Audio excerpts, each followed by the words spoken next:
जैसे कि आपको मालूम है कि एनएमडी कैट में वोकेबलरी का एक कंप्लीट सेक्शन गिवन है और बहुत इम्पॉर्टेंट सेक्शन है, और इसमें से क्वेश्चन हमेशा से हमारे लिए एक टारगेट रहा है।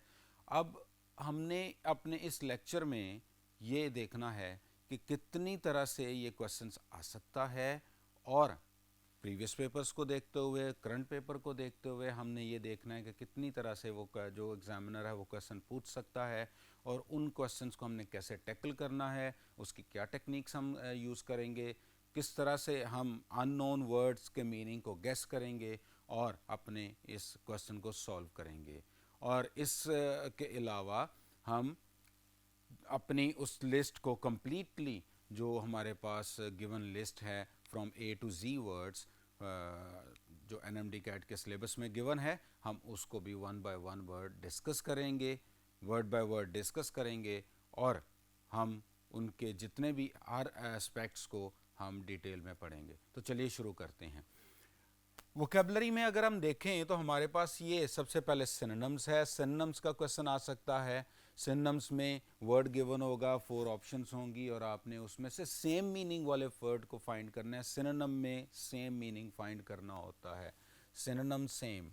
एंटोनिम वाला क्वेश्चन होगा कि जो गिवन ऑप्शन है उसमें जो ऑपोजिट मीनिंग होगा में गिवन वर्ड का, वो फाइंड करना होता है। सेंटेंस कंप्लीशन में सेंटेंस गिवन होगा, एक वर्ड मिसिंग होगा, आपने सेंटेंस को पढ़ के मिसिंग वर्ड को गेस करना होगा।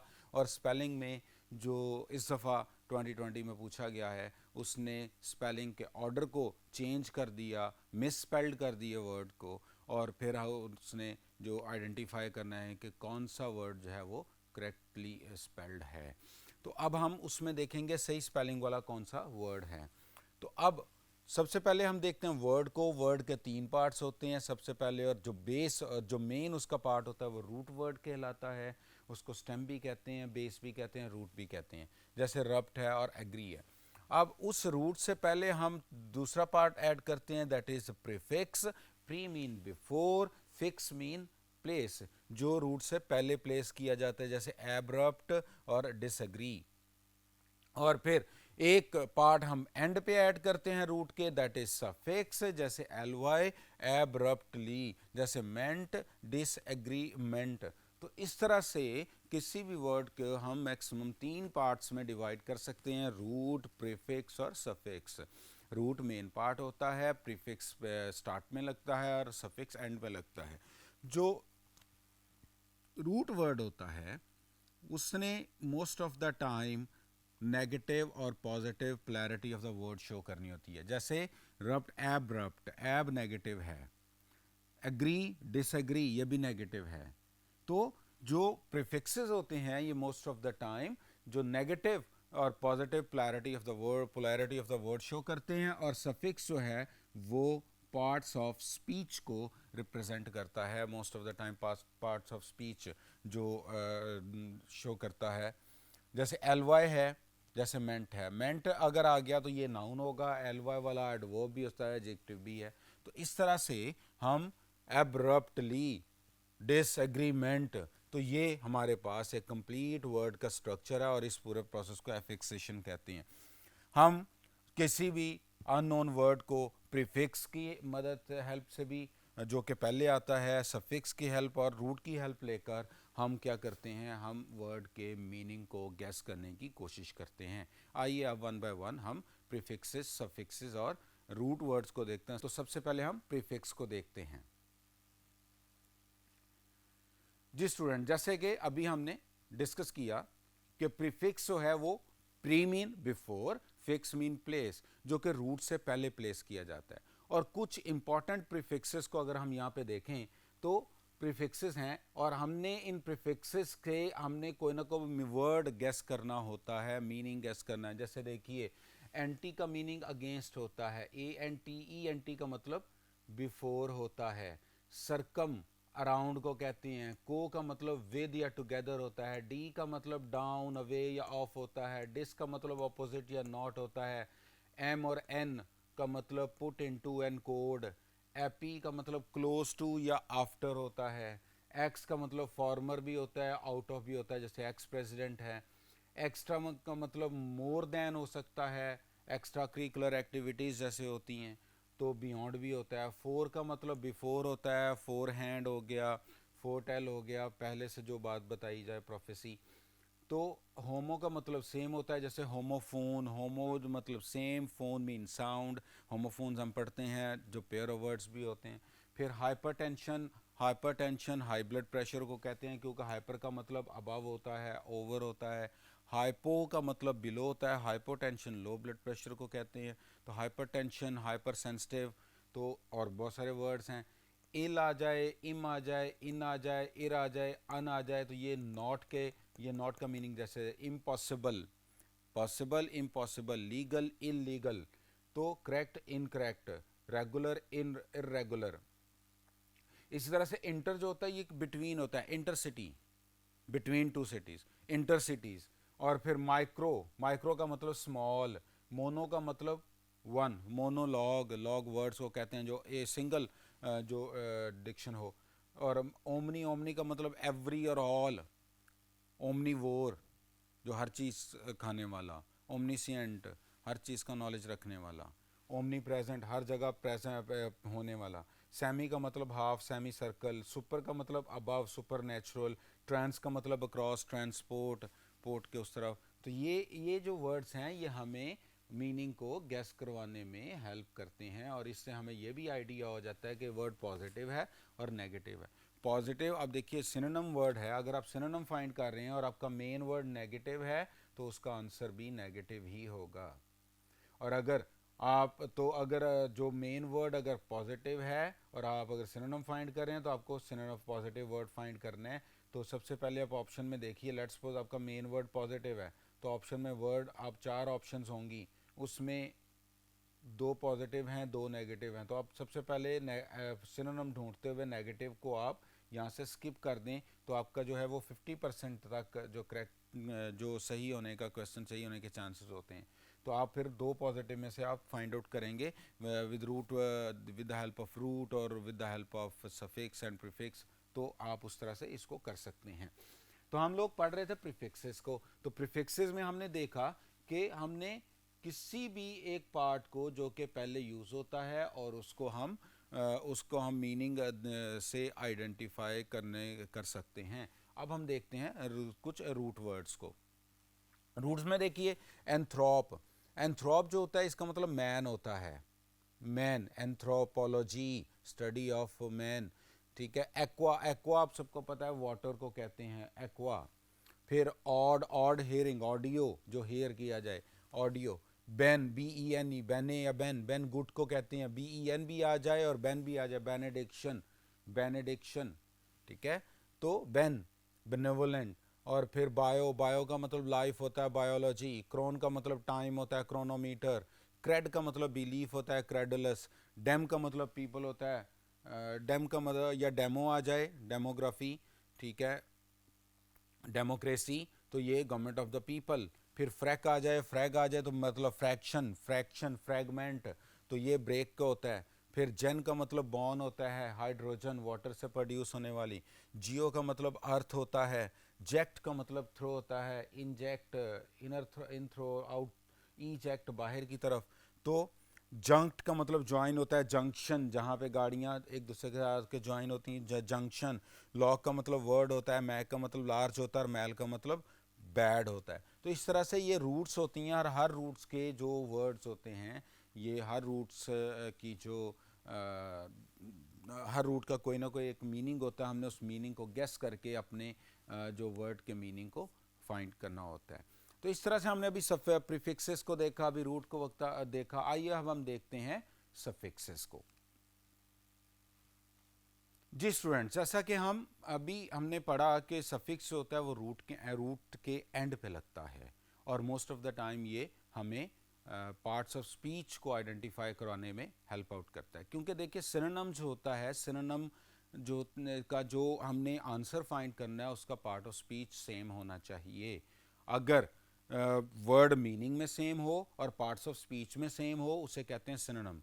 अगर वर्ड मीनिंग में सेम हो और पार्ट ऑफ स्पीच वेरी कर रहा हो तो उसे कहते हैं सिनोनिम वेरिएंट।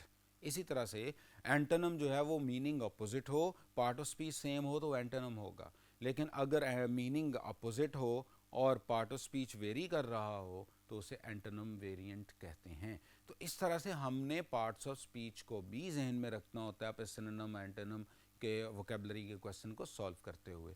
तो अब यहाँ पे अगर आप देखें सफिक्सेस में TION SION ये स्टेट को शो करती हैं, स्टेट और क्वालिटी, स्टेट ऑफ बीइंग को शो करती हैं, ठीक है। तो ISM जो है ये भी स्टेट ऑफ क्वालिटी को शो करते हैं, ये शन नाउन ISM नाउन। AL का मतलब relating to, AL biological, relating to life, तो AL relating to adjective, able जो होता है एबल टू एडजेक्टिव, AC जो होता है ये भी पर्टेनिंग टू रिलेटिंग टू। एल्जिया जो होता है ये पेन को कहते हैं, जैसे नॉस्टैल्जिया में होता है।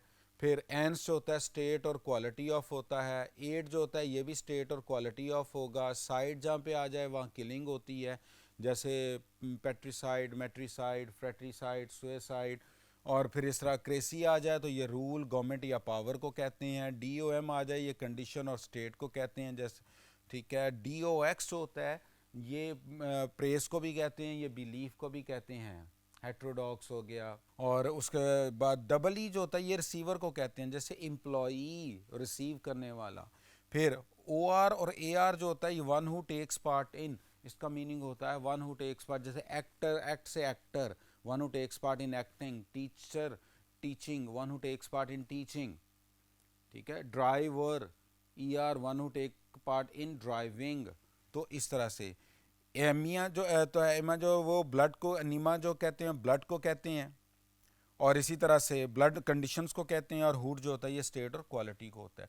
तो इस तरह से हमने स्टूडेंट्स देखा कि जब भी वर्ड आपके सामने आएगा आपने किसी भी एक पार्ट को उसको पार्ट्स में डिवाइड करें और उसके किसी भी पार्ट का मीनिंग को गैस करने की कोशिश करें और अपने जो टारगेट वर्ड है उसके मीनिंग तक पहुंचने की हम कोशिश करते हैं। तो आइए हम कुछ वर्ड्स को एज अ प्रैक्टिस देखते हैं। जैसे देखें बायो है, बायो की जो रूट है उससे हम कितने वर्ड्स बना सकते हैं।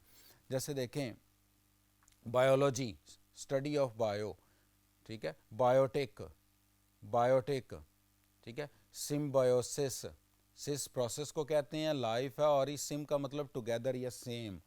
एबायोटेक, antibiotic, microbiology, biography, antibiography, autobiography, biosphere. तो आप ये देखें माइक्रोबायोलॉजी, तो आप यहाँ पे देख सकते हैं कि बायो के साथ हमने प्रीफिक्सेस और सफिक्सेस लगा के हमने कितने सारे वर्ड्स बनाए। इसी तरह से डिक्ट है। अब देखें मैल डिक्शन, मैल शन स्टेट डिक वर्ड्स से, और मैल बुरा, तो बुरे अल्फाज डिस्क्राइब करना, मीन अब्यूज़ करना, ठीक है। Prediction, prediction four hand prophecy करना, प्री बिफोर, कोई चीज़ के होने से पहले ही बता दिया जाए। डिक्टेटर, कमांड देने वाला, ठीक है। डिक्टम, डिक्टेट, बेनेडिक्शन, अच्छी बात करने, अच्छी अल्फाज कहने वाला, दुआएं देने वाला। ईडिक्ट, जो कमांड किया जाए किसी अथॉरिटी के साथ, ठीक है। कॉन्ट्राडिक्ट, जब हम किसी के साथ अपोजिट अल्फाज में हम एक दूसरे का इख्तलाफ राय करते हैं। तो इस तरह से आप ये देखिए कि हमने डिक्ट की एक रूट को लिया, उसके साथ प्रीफिक्सेस ऐड किए, सफिक्सेस ऐड किए और मीनिंग बनाते गए। बायो का हमने वर्ड ऐड किया, रूट लिया, उसके साथ हम प्रीफिक्सेस यूज़ करते गए, सफिक्सेस यूज़ करते गए, और हमने उसके डिफरेंट वर्ड्स को हमने जो उसके वर्ड को, मीनिंग को हमने देखा। तो इस तरह से हमने, आप देख सकते हैं कि हम किसी भी वर्ड, रूट वर्ड के मीनिंग को लेकर हम वर्ड्स को मीनिंग उसको असाइन भी कर सकते हैं, उसको वर्ड को पढ़ भी सकते हैं। तो अब हम एक और जो वर्ड ट्री की तरफ चलते हैं और उससे हम कुछ वर्ड्स फाइंड बनाने की कोशिश करते हैं। जी स्टूडेंट्स, अब यहाँ पे हमने ये देखिए एक ट्री बनाया है और उसको हम वर्ड ट्री कहते हैं। तो वर्ड ट्री की मदद से भी हम अपने वर्ड्स को, मीनिंग को गेस कर सकते हैं। जैसे देखिए जेक्ट है, जेक्ट का मतलब थ्रोन होता है, इससे हम बहुत सारे वर्ड्स को बना सकते हैं। जैसे देखिए ईजेक्ट, ई का मतलब होता है आउट, आउट, और जेक्ट का मतलब होता है थ्रो। आप देखें कि अक्सर हमारी जो डिवाइसेस होती हैं उसके ऊपर एक छोटा सा बटन होता है जिसके ऊपर लिखता है ईजेक्ट। हम उसको प्रेस करते हैं तो सीडी बाहर की तरफ आ जाती है। तो इस तरह से आप देखें कि सी डी आउट, ई का मतलब होता है आउट। आप बहुत सारा और जगह में भी, एग्जाइल में भी ई है, ठीक है, इजेक्ट में भी ई है, तो ये आउट है। तो आउट थ्रो, बाहर की तरफ आना। प्रोजेक्ट, बढ़ा चढ़ा के पेश करना, के प्रोजेक्ट भी करते हैं हम, प्रो का मतलब फॉरवर्ड होता है, ठीक है। तो प्रोजेक्ट जो फॉरवर्ड आगे की तरफ मूव करने वाला एक प्रोसेस होता है, उसको भी कहते हैं। फिर हम किसी के पास कोई एक अपनी समरी वगैरह लेके जाएं, डॉक्यूमेंट्स ले जाएं और वापस हमें कर दे, तो वो होता है रिजेक्ट। री का मतलब वापस करना, जेक्ट थ्रो होता है। जेटिसन कहते हैं जब किसी भी शिप से उसको ओवरलोडिंग हो जाती है और उसको उससे सामान को बाहर ऑफलोड किया जाता है, फेंका जाता है, उसको जेटिसन कहते हैं। जेट आ चुका है। फिर इंटरजेक्ट है, इंटरजेक्ट है, फिर डीजेक्ट है, फिर ट्रेजेक्ट्री है, सब्जेक्ट है, एब्जेक्ट है, ऑब्जेक्शन है, ऑब्जेक्ट है, इंजेक्ट है। तो उनकी बेस आप सारी देख सकते हैं, जेक्ट है, थ्रू। तो जिसमें आप देखें कि जेक्ट का वर्ड आपको नज़र आ रहा हो, वहाँ पे थ्रो का मीनिंग ज़रूर आएगा। उससे पहले आप प्रीफिक्सेस को देख लें कि प्रीफिक्स में कौन कौन से वर्ड जो उसमें ऐड किए गए हैं, और उसके लिहाज से फिर आप उसका मीनिंग जो असाइन करते जाएं। तो इस तरह से स्टूडेंट्स हमने एक जनरल इसका वोकेबलरी को गेस करने के हमने कुछ टेक्निक्स, टिप्स एंड टेक्निक्स देखी। सफिक्सेस, प्रीफिक्सेस और रूट्स की एक लिस्ट जो है वो आपके जो अपलोड कर दी जाएगी, आप उसको वहाँ से देख सकते हैं, पूरी एक कंप्लीट लिस्ट, जिसमें आप प्रीफिक्सेस भी विद एग्जांपल्स पढ़ सकते हैं, आप उसमें सफिक्सेस को भी एग्जांपल के साथ देख सकेंगे और रूट को भी। तो होप सो कि ये हमारे वो वर्ड्स हैं जो कि रूटीन में यूज़ होने वाले हैं, और इस तरह से हम उनको पढ़ेंगे तो हमारी वोकेबलरी काफ़ी हद तक बेहतर हो जाएगी।